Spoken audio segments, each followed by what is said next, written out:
So what we'll be taking a look at next here is how we're going to go ahead and start piecing these parts together and also reinforcing it. It's good to have a nice system, but it would also be good to keep the system running and functional for as long as possible. So we want to consider longevity, find weak points in the build, and go ahead and address those points by reinforcing them. And we're going to go and talk about the simplest part, the inside here, of the actual piston, which is the plunger rod and the plunger head. And as you can see here, I've got a spring already in place here. One thing to note is that I have put, you can put electrical tape, but I've opted to use Teflon tape or plumber's tape. I put about 3 loops of it underneath the O-ring to give it a better seal. Clearly, I've gunked it up with a lot of white lithium grease, but additionally, I have done reinforcement to the plunger rod here. So the plunger rod normally has a little bit of a gap between the plunger head and the plunger rod. There's an interlocking piece here where it fits the plunger head securely into the plunger rod, but all that pressure hopefully is going towards the middle. But if there's any wobble one way or another, these openings on the side do give it some leeway, which may, and I've had it happen, break your plunger heads so that they'll bend and twist one way or another.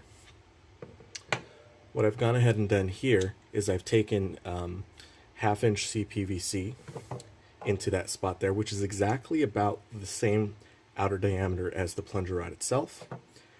And I've put it inside here where you can see it, and you can see that I've cut the 1/2 inch CPVC to include the grooves for the plunger head little fins there. And what that does is it more evenly distributes the weight of impact from the plunger rod head, into the plunger rod itself.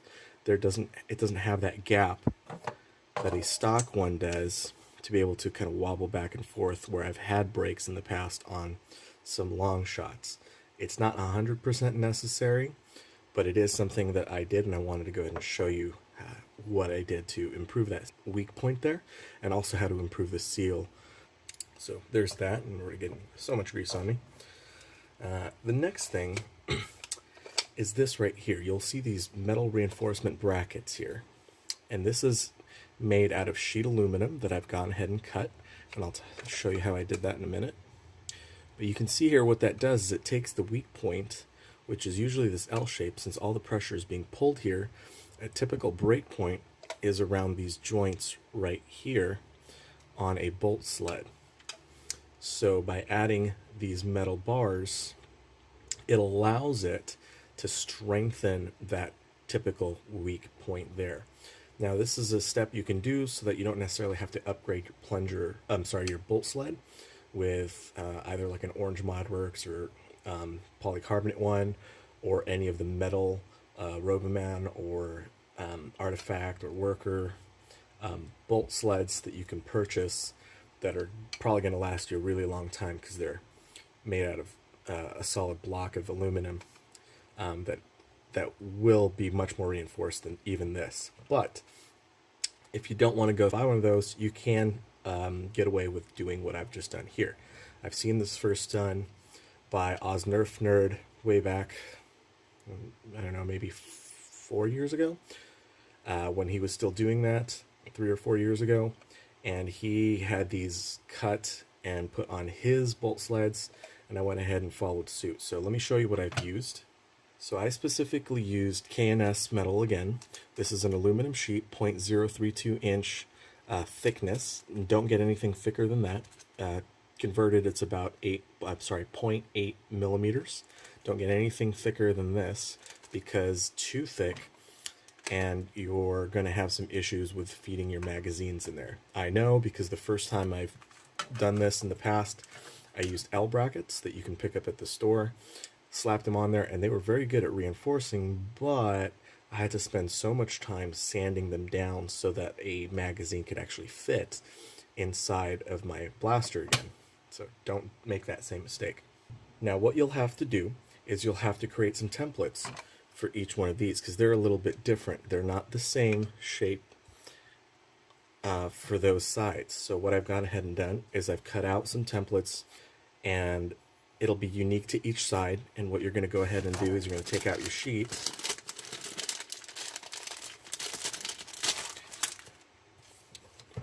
and you're going to lay it down onto your sheet, trace it out, and then cut it out. You can use tin snips, you can use Dremel, however you want to do it, just cut it out of your aluminum. Now, aluminum is a fairly soft metal, but with the way this sheet is shaped, if you're using a Dremel, it will kind of start vibrating and flexing this way, and it kind of makes it a little bit difficult to cut. So you really want to clamp it down. Use a clamp if you have it. Use some grips, some vise, so you can get it to not wobble as much when you're trying to cut it with a rotary tool. So bear that in mind. Additionally, you can use tin snips, which are designed to cut through metals, and you would then just trace that template and snip it with these, and these are really good at doing that. And once you've got it fairly cut out, then you can kind of finish the job off with a file or with a Dremel, and just kind of get the edges nice and rounded and cleaned up. Just be careful though that when you are using this, it does have a tendency to bend the metal. So what I like to do is I like to additionally clamp it, get some pliers and hold it down so that when I'm cutting it, and I take my time cutting it very slowly, I cut it to make as little dents or waves in the metal as possible. And when there are a little bit of those, I'll take a block of wood, I'll take a hammer, and I'll kind of flatten it down so that the metal is going to be flat, and you want it to be flat. And again, once you've got your template cut out here out of your sheet, then you're going to go ahead and clean it up with either a file, sandpaper. It is soft metal, so you can use some harder steel knives, or just a rotary tool with different bits, and really just clean up the edges, make sure that it's the right fit for your bolt sled. And then you're going to take those pieces, make sure they're on the right sides, scuff up one side, scuff up the side on the bolt sled as well. You want to give, this is just typical how to epoxy things together, you want to give the epoxy something to really bite into. And so by scuffing up the insides of your bolt sled and the inside parts of the metal reinforcement brackets here, it will give it a really strong bond. Then you go ahead and do that. You want to grab some clamps and really just clamp it down. You can use smaller clamps than these, which I have. You can use these. You just really just want to clamp it down and leave it there for a couple of days to let the epoxy fully cure before you start working with it. You want to do that for both sides. Once you've got that done, then this is a pretty strong and sturdy piece, and you're not going to have to worry too much about it. We worked on this whole thing last time, and if you recall, we did the neoprene washer method. I talked about two different methods, which to improve the seal, I used the neoprene washer, which is the easier method, but of the two, it's the one that's least effective at creating a perfect seal. The O-ring method is the best one, but it is a harder one to do. So I wanted to show the easier one first. However, people were asking online, since that video on Facebook and whatever else have you, how to do that other method. So at some point in the future, I will be taking this bolt sled back out and showing you how to do the other method, which is doing that O-ring seal for your plunger cup. So that pretty much takes care of this. You know, just you've already got this stuff done. Now you can put everything back into place, and this whole plunger tube, piston, and bolt sled assembly should be pretty much done at this point. So we can move that to the side.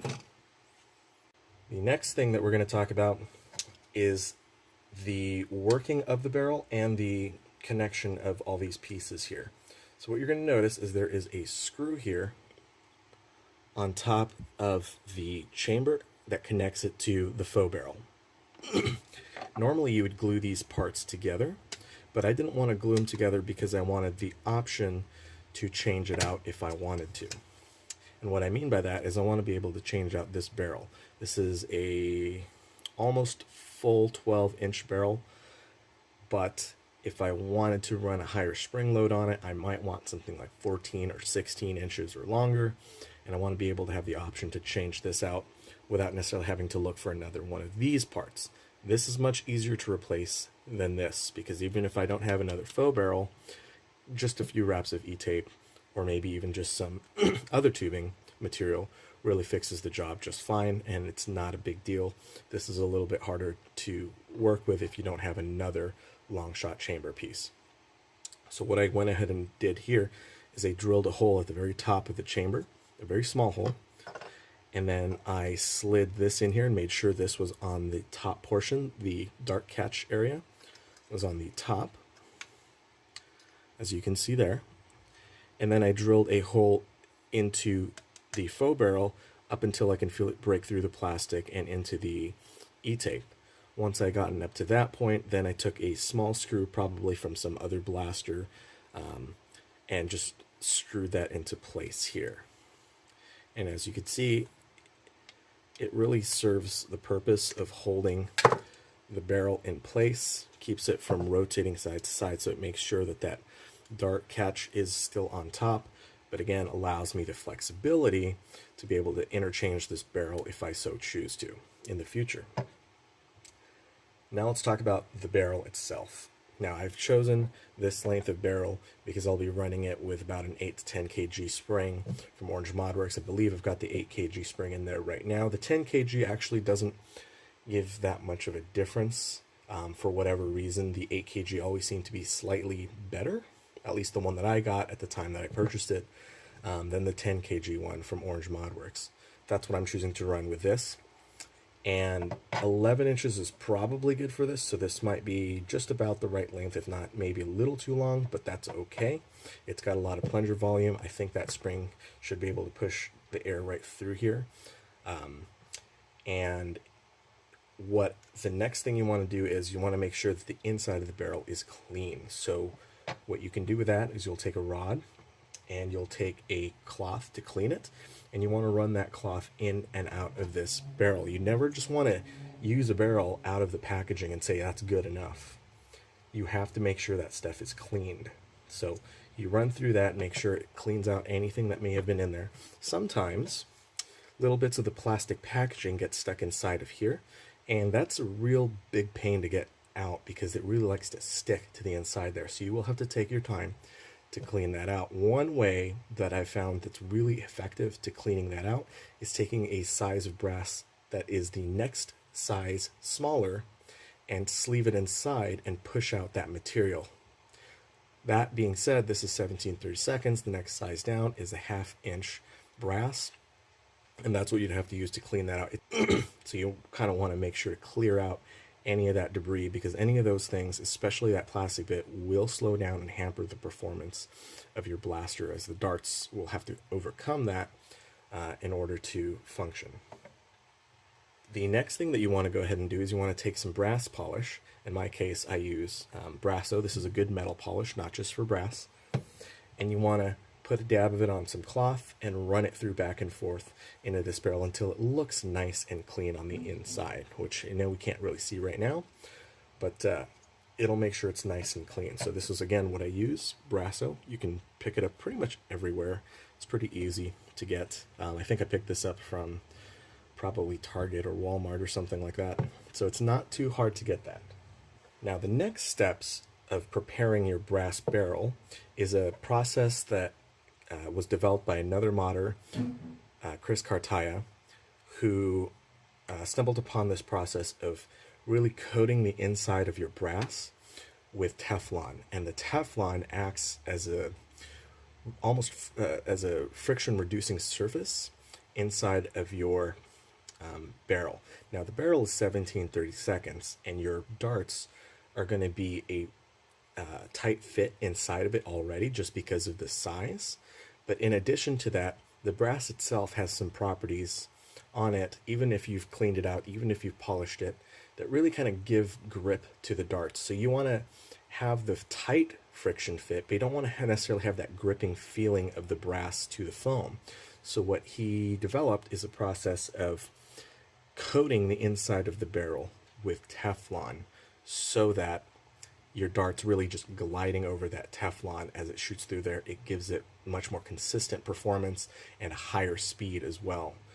So we're going to show a little bit about how to do that here. I'll have a separate video that really details that process even more, but I just kind of want to go through what I use in this video and some basic things to do with it. So first is this. I picked this up from Home Depot. You can get any kind of Teflon or PTFE dry lube. So this is the important thing. It has to be dry lube. It cannot be wet lubricant, and it needs to be a Teflon PTFE spray.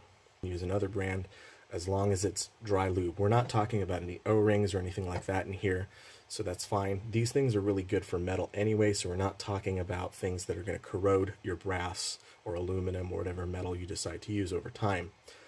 So we're not too particular on what kind of material you use as long as it's dry and Teflon. What you're going to go ahead and do is you're going to spray the inside of your barrel nice and good. And then what I like to do is I'll take an old dart and I'll take some kind of rod and I'll find a good end here and kind of shove this, there we go, into here so it kind of widens it a little bit. And then I'll take this and I'll push this all the way through the barrel about 2 or 3 times. Not more than that, because then I'm actually wiping off the lube. So I'm just really trying to spread the lube throughout the barrel by running it through about 2 to 3 times. The goal that I have is to spread the lubrication through the barrel.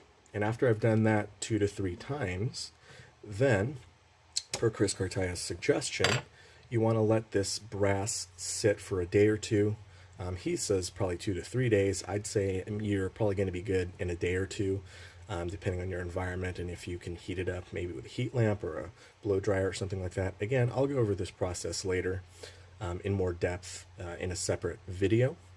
But you'll do that, and you'll want to do a lot of layers of Teflon. So that process is 1 layer of Teflon.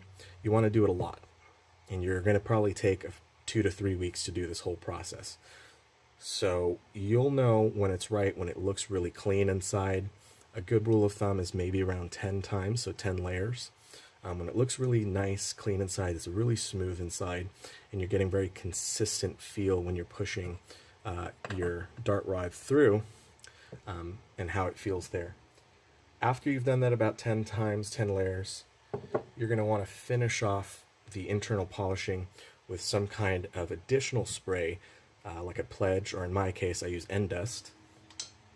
And what this stuff has is it's got some ingredients here, kind of like the Teflon spray, which helps to kind of smoothen out the surface and really gives that surface something to coat it with. But additionally to just like the Teflon PTFE, this stuff also coats it with different kinds of oils as well, to really help protect the inside of your barrel.